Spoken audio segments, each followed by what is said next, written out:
Hi everyone, Ed here from Shades of Vengeance. In this video I'm going to talk about the Undead in Evil Overlord.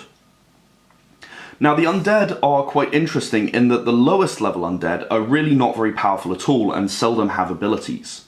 Most of the abilities only start at slightly higher levels.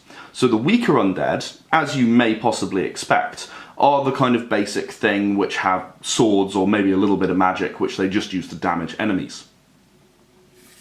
However, as you increase the power level, the undead become really quite powerful. So the ghost, for example, is actually completely immune to all other monster effects, which means if it's picked for any reason at random or deliberately, it's actually ignored and returned to the field. The Elder Vampire is even more powerful. In fact, you're able to nominate any non-mech army from the table and consume a random one of their troops. That even includes other undead, so if there's a second undead army, you can target that as well. Now, when it consumes it, it actually adds the power to its own, so it has the ability to become as strong as 15 as an individual card. That makes it one of the strongest cards in the game, potentially. The Death Knight is also an extremely powerful card. It has the capability to destroy the highest power card on the field.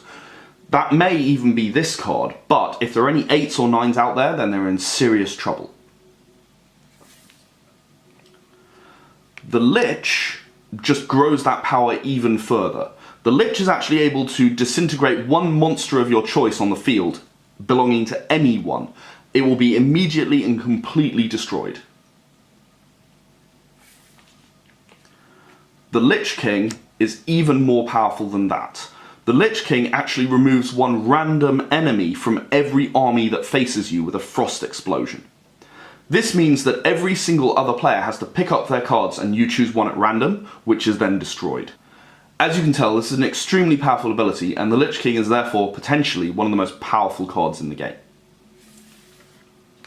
Finally, the Undead have two special cards which can increase their power. There's the Shielding spell and Blight. So the Shielding spell actually cancels all other bonus cards, which can include Blight, but it's any other card which does not have a power level listed below the emblem. That applies to all of the armies in the game, so anyone who's trying to use a Diplomat card for the Dark Elf Empire or a Fortress card for the creatures is completely out of luck. That can make a massive difference, as I'm sure you can imagine. The Blight card allows you to inflict -1 on all monsters in an army of your choice, which can severely damage someone's chances of success. So, I'm sure you've noticed from this video that the Undead are extremely powerful, as long as you have high enough level ones. Of course, with levels ranging from 1 to 9, there's no guarantee that you're going to get the ones that you might want.